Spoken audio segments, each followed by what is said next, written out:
Ibu yang PKK, Ketua PKK Kabupaten Pidi, yang kami hormati Bapak Ibu, para kabit, asopidi yang menangani persoalan stunting di Kabupaten Pidi. Pertama-tama mari sama-sama kita memanjatkan puji serta syukur kita kepada Allah Subhanahu wa taala, di mana kita pada hari ini dapat dipertemukan kembali dalam rangka untuk melakukan sebuah proses evaluasi dan perencanaan penanganan dan pencegahan stunting di Kabupaten Pidi. Selanjutnya selawat dan salam marilah sama-sama kita sampaikan kehadiran Nabi besar Muhammad SAW yang telah merubah satu tatanan kehidupan umat manusia. Bapak Ibu sekalian yang kami hormati, sebagaimana yang telah disampaikan surat kepada Bapak Ibu sekalian, pada hari ini adalah hari yang sangat penting bagi kita. Sebenarnya hal utama yang harus kita sepakati adalah konsep atau kerangka konseptual tentang intervensi penurunan stunting terintegrasi. Jadi plan kita ada berapa? Plan 1, 2, 3, 4, 5. Konvergensinya ini apa yang kita rencanakan? Kemudian siapa melakukan apa?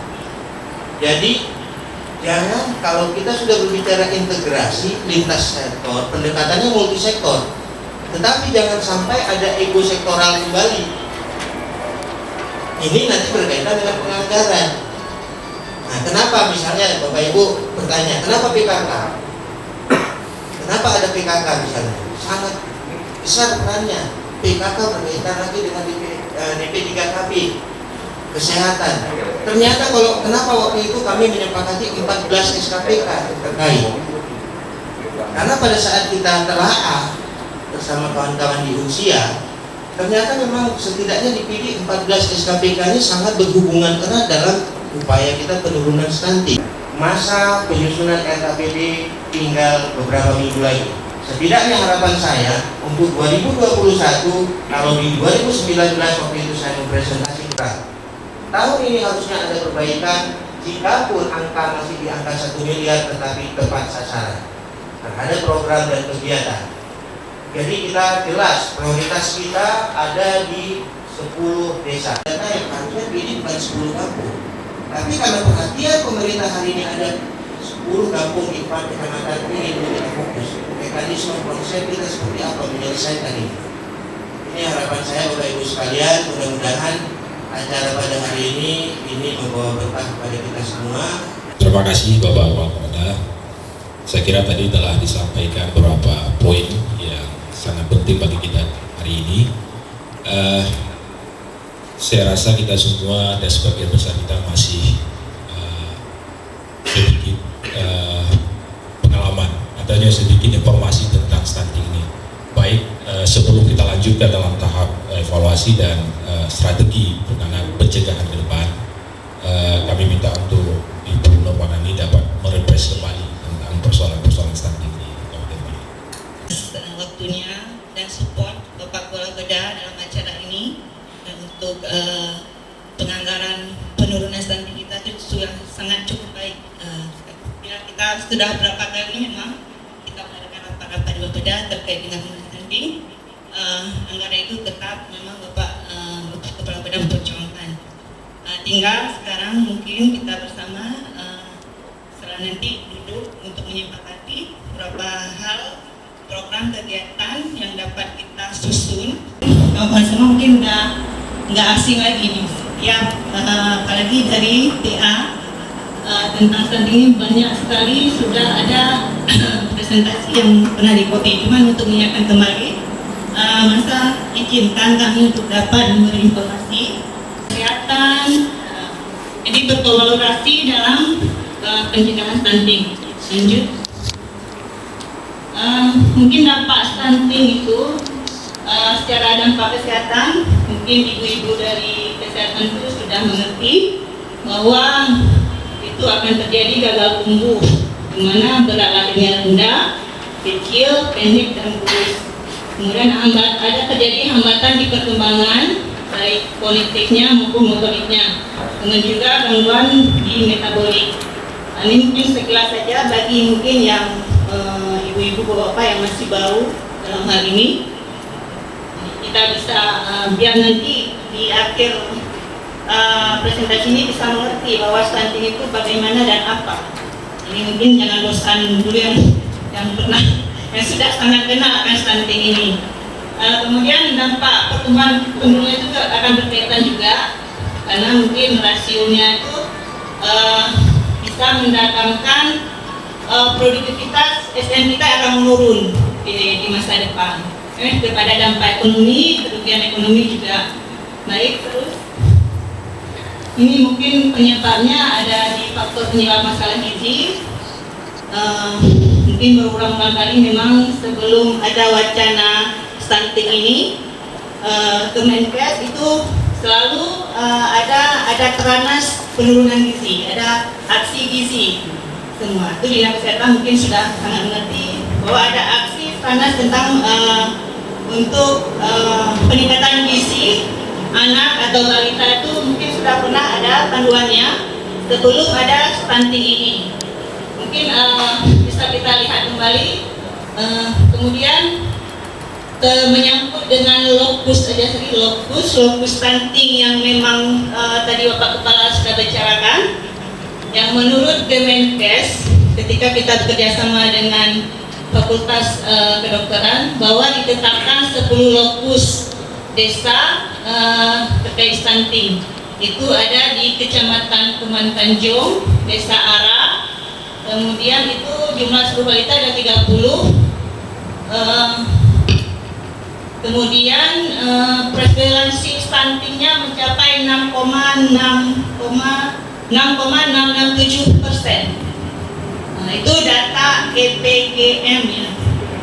Itu ada berbasis data dari EPGM. Saya juga salah mencatat. Jadi itu berbasis elektronik yang memang setiap puskesmas itu sudah mendata, ya, setiap penimbangan akan tembakau terjadi penimbangan baik.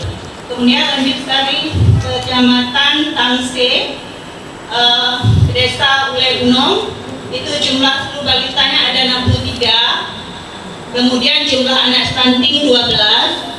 Maaf, itu per bulan 2020 datanya. Kan ketika kami cek dengan ibu-ibu di Kemenkes bahwa banyak sekali data yang belum ada Pak untuk beberapa bulan-bulan ini mereka tidak mendata. Mungkin ada hambatan itu yang kita perlu tahu kenapa.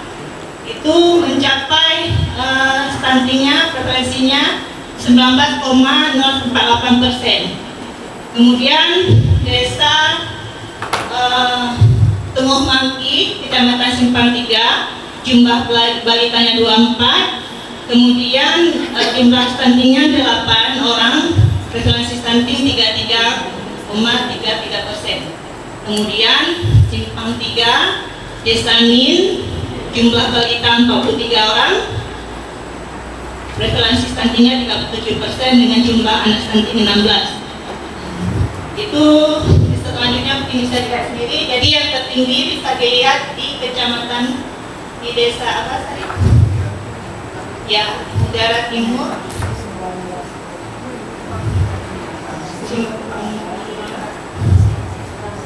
Tangsi ya, di Blangkot. Jadi 11,9% prevalensi stuntingnya.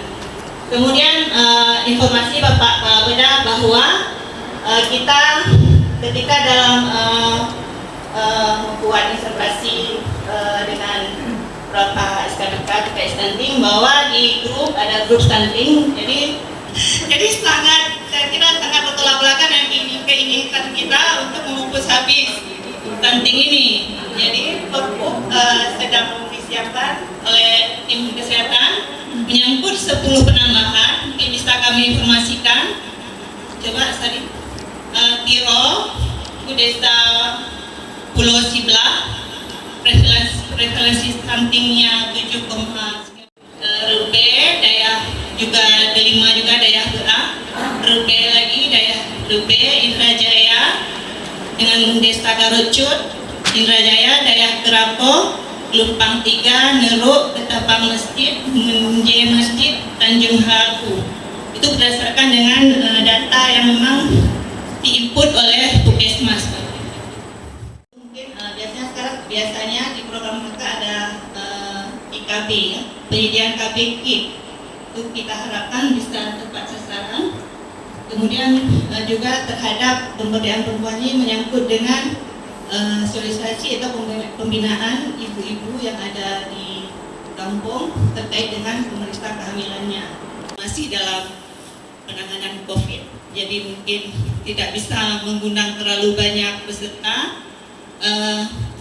Bahwa di tahun sebelumnya memang kita sudah pernah berbicara dengan non pemerintah seperti Perguruan Tinggi sudah kita libatkan. Cuman ke depan mungkin kita akan lebih mengajak mereka untuk bekerja sama dengan kita.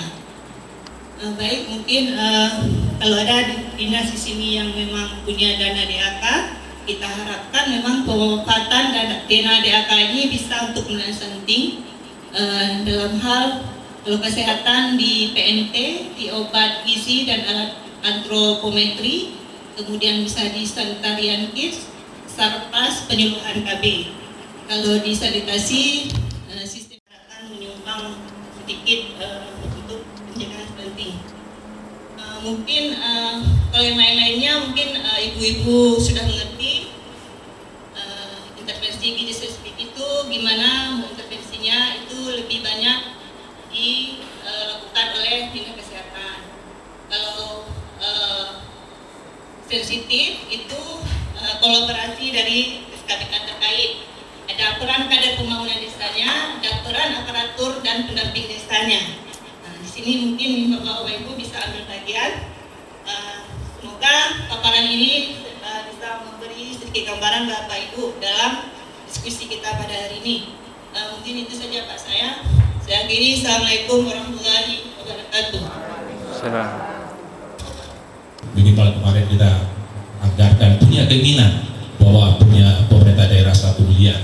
Memang kita yakini bahwa dalam sebuah proses perjalanan kondisi tentu saja dengan persoalan COVID ini ada beberapa kegiatan yang terpangkas memang kemarin. Nanti mungkin insya Allah ketika perubahan akan kita melihat kembali kegiatan program kegiatan untuk penanganan stunting. Nah, kedua adalah bagaimana merubah perilaku masyarakat. Tentu saja ini peran semua Bapak Ibu punya aparatur yang sampai ke tingkat desa ini punya peran untuk memberikan pemahaman, merubah perilaku dalam persoalan penanganan stunting. Nah, ketika adalah apa yang disampaikan oleh Bapak Kepala Bapak tadi adalah kompetensi. Ini adalah keintegrasian semua komponen masyarakat, kehidupan masyarakat kita ke depan. Yang keempat adalah percepatan pencegahan stunting dengan ketahanan pangan dan gizi. Hari ini ada Dinas Pertanian, ada Dinas Kelautan dan Perikanan, dan Disperindakom dan lain-lain. Ini sangat penting dalam penanganan itu. Dan terakhir adalah pilar dalam penanganan dan pencegahan stunting adalah evaluasi. Dan evaluasi bagaimana kita melangkah untuk melakukan sebuah proses perencanaan ke depan, tentu harus ada evaluasi yang harus kita lakukan. Apa yang telah kita lakukan sampai sejauh mana capaian yang telah kita lakukan. Saya pribadi memang ini masih baru dalam memahami stunting, tapi saya ketika kemarin saya duduk dengan Dinas Kesehatan sangat miris ketika melihat angka-angka itu, dan ini adalah beban kita bersama. Kita yakin bahwa andai kita bersatu dan punya komitmen, ini akan dapat kita lakukan bahwa Kabupaten PD bukan lagi daerah incaran stunting ke depan. Saya kira di DPMG hadir. Makanan ramah anak sekolah yang diutamakan pada murid BK atau RA. Kemudian ada pembinaan posyandu terintegrasi. Mungkin dapat kami sampaikan bahwa tim sekretariat MDAS berada di masyarakat kampung dan juga tim sekretariat posyandu, posyandu. Nah, mungkin yang lalu telah kita lakukan kegiatan melibatkan lintas sektor semuanya, mungkin kemudian juga yang lintas sektor terkait seperti dinas kesehatan, kemudian ada dinas pendidikan, kementerian agama, Depak, kemudian dinas syariah Islam, semua juga ikut dalam kegiatan posyandu terintegrasi. Tujuannya ini kemana? Arah tujuan posyandu terintegrasi juga dalam rangka juga pemenuhan stunting. Jadi kami mengedukasi masyarakat atau juga mensosialisasi kepada masyarakat. Kita tahun 2019 sudah melakukan pelatihan PSDM. Yang kita rekrut adalah kader-kader posyandu yang ada di desa, yang sudah pernah dimasukkan, diberikan honor ataupun jeri intensif segala macam. Itu yang kita rekrut. Tetapi pada saat pelaksanaan pelatihan KPM, ternyata Pak Kecil yang mengirim bukan itu lagi, keponakan dia. Kadang-kadang ada orang tua KPM itu ada umur yang 80 tahun Pak. Tapi udah yang kita ada. Sementara kita selama ini kita harus berkutat dengan aplikasi untuk pendataan balita stunting segala macam. Kemudian Pak Kecil juga memang ini dilema bagi kami. Pak Kecil bahwa menganggap bahwa pelatihan tentang KPM untuk kompetensi stunting adalah program dari pendamping desa. Padahal sudah jelas di dalam PMK disebutkan bahwa kita desa wajib melakukan pelaporan tentang kompetensi stunting. Jadi yang beberapa benar bahwa Pak Kecil peruleh Hiror-Wadro yang memang tidak mau mengalokasikan dana kepada kader posyandu yang khusus telah kita latih untuk pelaporan dia sendiri. Karena sekarang dipersyaratkan di PMK bahwa kalau tidak ada pelaporan konvergensi stunting yang 125 itu, alhamdulillah dana desa tidak akan masuk, Pak. Tapi tapi seperti Ibu katakan tadi, kalau kita backup lagi dengan Pergub, saya pikir itu lebih mantap lagi. Karena Pak Kecil itu cara kalanya berang-berang pun hanalah Pergub, berang-berang pun hanalah Pergub.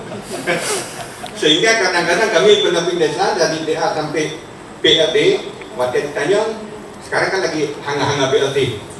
Di dalam Pergub tidak disebutkan bahwa pensiunan tidak boleh menerima BLT.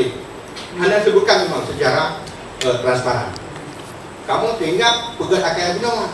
Dalam Quran pun juga cara kebayang Anda bukan Allah Taala harus pula pinggu, harus dia jarak.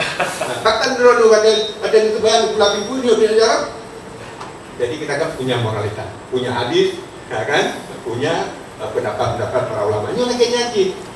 Pensiunan jelasnya sudah memakan gaji pemerintah setiap bulan. Apakah kita tinggalkan yang ibu-ibu, nyak-nyak, yang muka sangguring, yang muka mijalu, yang memang selama ini tidak bisa melakukan usaha mereka. Jadi intinya Pak, perlu kita panggil kembali ataupun sosialisasi kembali di samping memang Pergub itu kepada Pak Kecil. Dan saya sampai sekarang ada syarat dikirim oleh KPM kita bahwa Pak Kecil yang menyatakan nyo katru awadron pendamping desa niat pegot program drone, kemudian program kamu gak ada dulu.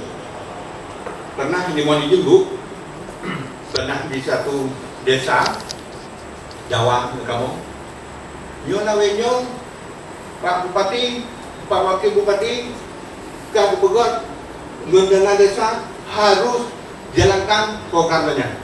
Kamu enggak visi dan misi Pak Bupati harus sesuai dengan visi dan misi gubernur. Visi dan misi gubernur harus sesuai dengan visi dan misi presiden. Visi dan misi drone dan besi harus sesuai dengan visi dan misi bupati dan wali kota. Ada pegannya karena betul. Jadi ada pesan bahwa mereka kurang ikhlas. Nyo Pak Kecil untuk ke depan barangkali pihak yang berwenang harus betul-betul dengan berlakunya PP nomor 11 Permendagri nomor 67 yang akan insyaallah akan tebet. Kamu juga pendamping BHM Popok Hanaje ke manfaat. Tetapi alhamdulillah selamanya sebagian kan aku makna 1-2. Kadang-kadang yang 1-2 ini menjadi duri bagi desa-desa yang lain. Sama Pak, pendamping desa dipilih hanarame memang secara total lebih dulu dari roh. PA 6 roh di kabupaten, tingkat kecamatan di Gunung Toro, tingkat desa yang mendampingi langsung desa 187 orang. Dekno ka pendamping kesi na yang mempenyakit. Pak Fahmi barangkali selaku camat cukup mumpung. Kalau hal-hal yang secara teknis kan kami pendamping desa ini lebih tahu kalau masalah Pak Kesi. Yang lebih-lebih ke depan IDM. Nah, IDM itu nak pegang nyo ke program baru. Pada saat kami pasok IDM-nya, natanya melalui Pak Kesi. Nyo 3 pasok pada peng, Pak. Kesan bahwa memang kita bawa uang. Padahal kita sudah jelaskan IDM itu adalah untuk pagu anggaran dana desa di tahun selanjutnya. Tapi yang lainnya, sanggup Pak harus berbuk Pak Kesinya memang harus dibatasi di umum dengan ke Jawa-Jawa susah. Mohon izin Pak Ibu Bupati, ya kan? Karena yang menjadi kulamin nun dapat susah sih. Susah kita berbicara dunia atas akhirat agak susah. Tapi kan itu saja tambahannya. Mohon izin. Terima kasih. Jadi begitulah Pak fenomena yang sebenarnya memang bagaimana stunting ini kondisinya ada di desa. Jadi saya sedikit mungkin menggambarkan konteks tahun lalu yang telah kami lakukan melalui tahun lalu kita alhamdulillah sekali sudah ada program inovasi desa yang di sana itu sangat mendukung sekali kegiatan penurunan stunting. Salah satunya tadi disebutkan adalah pelatihan kadar pembangunan manusia. Nah, dalam hasil pelatihan kadar pembangunan manusia, kemudian sesuai dengan PMK 205 yang tahun kemarin bahwa persyaratan untuk pencairan tahap 3 itu kan ada laporan kompetensi dan itu difasilitasi oleh KPM. Jadi KPM itu selain memahami bagaimana strategi penurunan stunting di desa, mereka juga bertanggung jawab untuk memberikan laporan konvergensi stunting dan itu sudah kami bantu melalui pendamping desa, melalui pelatihan bagaimana dalam membuat laporan konvergensi. Laporan konvergensi itu sendiri adalah keterkaitan dari 5 aspek layanan. Di situ ada kesehatan ibu dan anak, kemudian ada konseling gizi, sanitasi dan air bersih, jaminan sosial dan PAUD-nya Pak. Jadi melihat bagaimana keterlibatan 5 aspek itu di desa. Dan hasil dari yang kami dapatkan dari laporan KPM melalui laporan konvergensi itu terlihat sekali bahwasanya untuk pelayanan di ibu dan anak itu sendiri, ibu hamil itu masih sekitar 50%. Bermain itu layanan untuk umur 2 sampai 4 tahun. Kemudian ada TK, TKA dan TKB, yaitu layanan yang diberikan untuk anak-anak pada umur 5 sampai 6 tahun. Bapak Ibu yang muliakan, di PAUD itu sebagian kalau saat ini kita ada sekitar 268 PAUD yang anak-anak kita di sana lebih dari 8.400 orang yang sedang melakukan berbagai proses yang dalamnya tentu adalah ada pembagian tugas, ada penjelasan fungsi dan tugas masing-masing.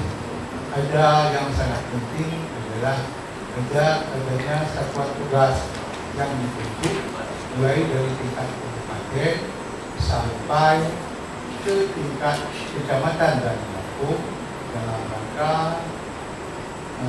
pengembangan pendidikan anak usia dini holistik integratif atau KI sekaligus dengan penanganan anak-anak stunting yang sangat kita tekankan. Yang pertama memang katakanlah kita banyaknya anak-anak kampung, anak-anak desa yang ada di kampung. Kita sangat berharap tentu agar dengan berbagai kegiatan, apakah kegiatan kampanye, bahwa anak-anak yang berada di kampung tidak lagi dititip pada masih dititip di bawah, anak-anak pula lagi yang membesar. Yang mereka dari umur barangkali dari umur 1 sampai 6 tahun, karena ada berbagai layanan di PAUD, mereka kita sangat berharap dititip dididikan, diajarkan di tempat-tempat pendidikan anak usia dini. Kami meyakini bahwa guru-guru kami mampu memberikan pelayanan untuk pendidikan anak-anak PAUD, sekaligus bahwa anak-anak PAUD itu bermain bukan lagi dengan orang tua, bukan lagi dengan mesin, tapi mereka bermain dengan anak-anak yang seusia mereka. Kemudian, kalaupun mereka anak-anak yang dititipkan pada PAUD, terima kasih. Assalamualaikum warahmatullahi wabarakatuh. Terima kasih. Saya kira semua kita punya peran yang termasuk dinas pendidikan di tingkat bawahnya.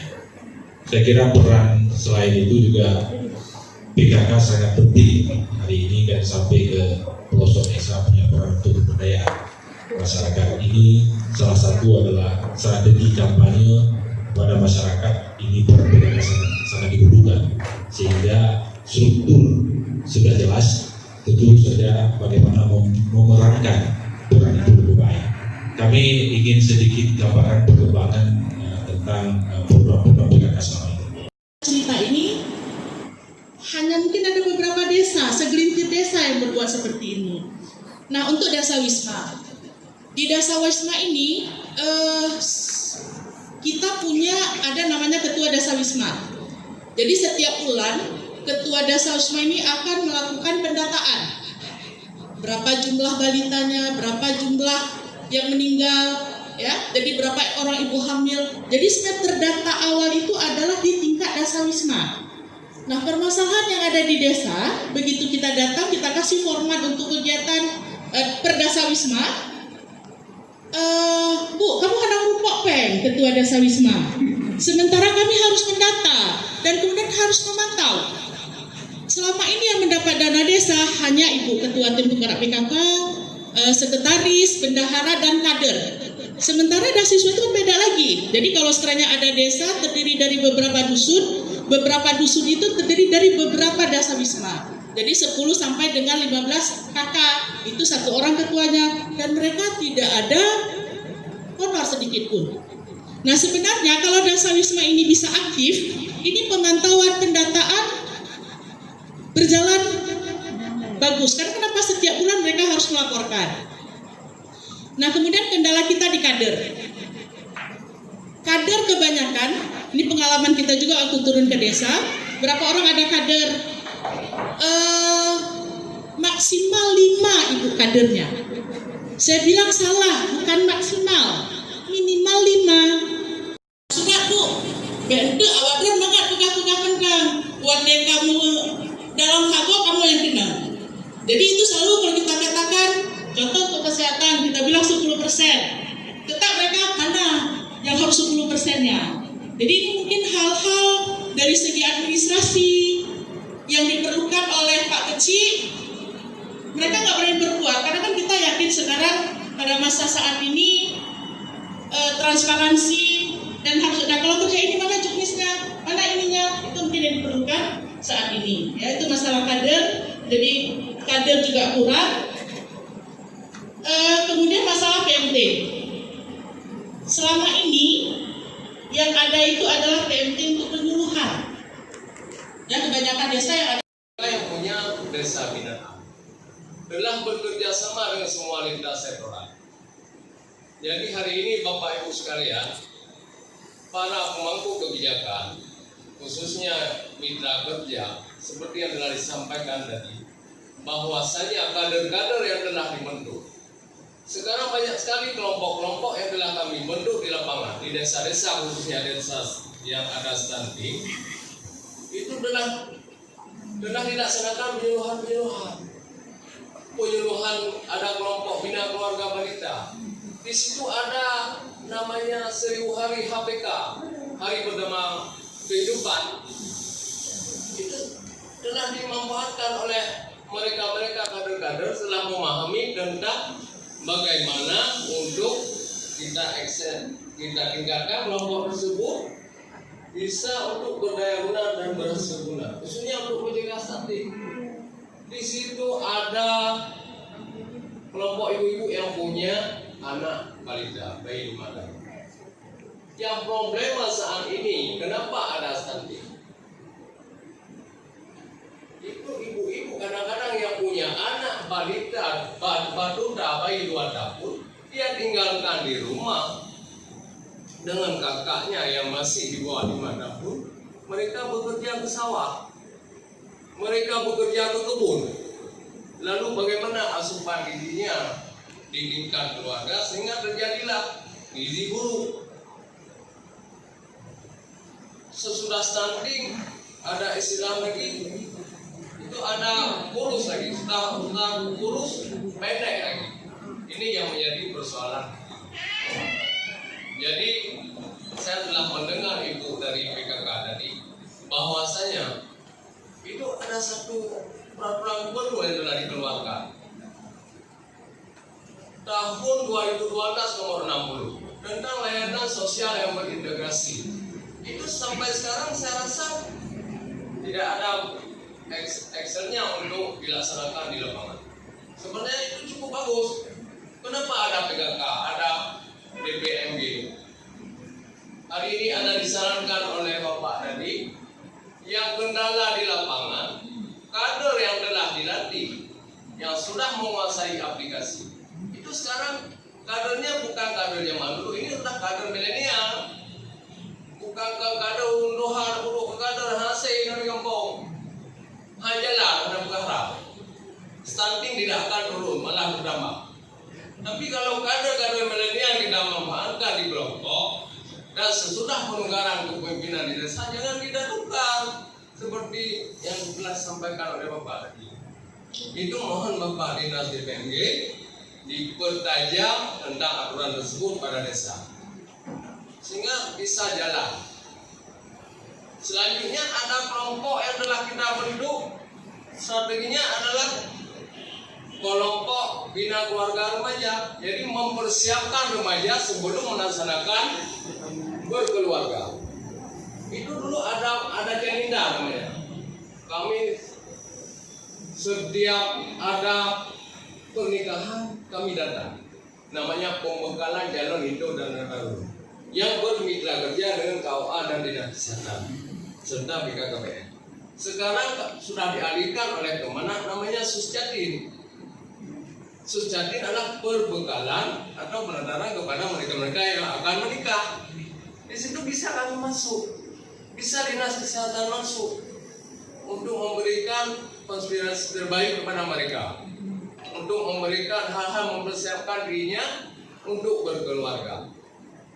Jadi mereka memang sudah mempersiapkan matang-matang sebelum dia melaksanakan pernikahan.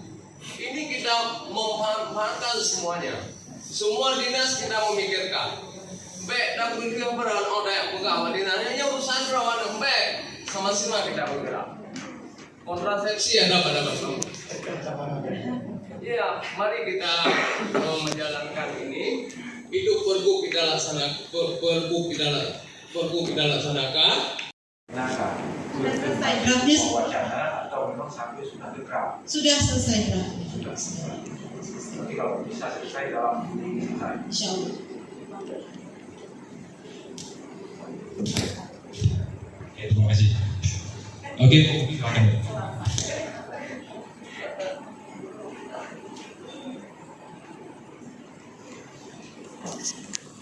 Kami dari kesehatan, Bapak Ibu, jadi memang ada kendala-kendala. Tadi sudah kita lihat datanya, data yang dilakukan. Memang kalau kita lihat keseluruhan, untuk penurunan angka penurunan dan penanganan stunting ini ada 8 aksi yang harus kita jalankan. Jadi di 8 aksi itu sudah ada porsi masing-masing. Yang dilakukan porsi kami di kesehatan ini di aksi ini, itu pengukuran dan publikasi dari stuntingnya. Jadi di aksi 7 itu memang rutinitas yang sudah kita lakukan. Sudah kita lakukan setiap bulan, walaupun ada stunting, tidak ada stunting, itu memang harus kita lakukan. Dan perpanjangan tangan kami ada puskesmas di sana, di 26 puskesmas dalam kabupaten ini. Yang menjadi kendala dalam masa COVID dari bulan Maret sampai saat ini, itu ada beberapa desa yang tidak mau melakukan posyandu. mungkin saya juga sering telepon itu ya dari BPMG. Itu sudah kami hitung-hitung kemarin sekitar 189 posyandu, 189 desa yang tidak melakukan posyandu. Karena memang kepala desanya yang tidak mau, bukan petugasnya. Insya Allah kalau petugas kami itu memang sudah tugas rutin. Karena seharusnya sama-sama kita pahami bahwa posyandu itu adalah milik desa. Milik desa, yang punya desa, berkepentingan juga desa. Sedangkan kami kesehatan, sebenarnya tamu yang hadir ke sana. Kami harus diundang ke desa untuk melakukan posyandu itu saatnya. Tapi kita tidak demikian, karena di sini semua dinas ada dan kita tahu bahwa ini kita punya tanggung jawab, punya peran masing-masing. Dan di sini juga mungkin ada Pak Aga ya, sama Pak Sultina. Sementara saya juga mengatakan kalau data tidak ada, data startingnya, data penimbangannya tidak ada, nanti perencanaan dana desa akan terganggu. Kan 30 Juni, bukan ya? 30 Juni ini kita harus masuk ya. Jadi itu rata-rata kosong. Mungkin ini adalah tanggung jawab kita bersama. Tanggung jawab bersama kita lihat lagi, karena di DPRD kemarin itu kan sudah melatih KPN. Jadi di EPPDGM, elektronik pencatatan pelaporan, yang agak susah mungkin, agak susah saya pakai maksudnya. Ya, karena masker kain ya. Ya, mungkin di EPPDGM itu ada elektronik pencatatan pelaporan gizi berbasis masyarakat, ya. Jadi di situ memang KPN-nya juga berperan. Makanya seperti tadi Pak Halim katakan, jadi kalau bisa kita membentuk kader nanti ke depan, itu memang kader-kader yang memang paham dia, bisa IT ya, karena bisa membantu di desa kami. Di desa itu sudah ada KPN, kemudian juga sudah dibentuk rumah desa sehat, yang seharusnya kami tidak terlupa lagi dengan itu. Walaupun selama ini kami sangat-sangat terbeban. Makanya hari ini saya sangat senang, kami di kesehatan sangat senang bahwa kita bisa duduk berembuk seperti ini. Jadi kalau bisa kami harapkan setiap itu posyandu mungkin itu harus melalui camat dulu nanti Pak.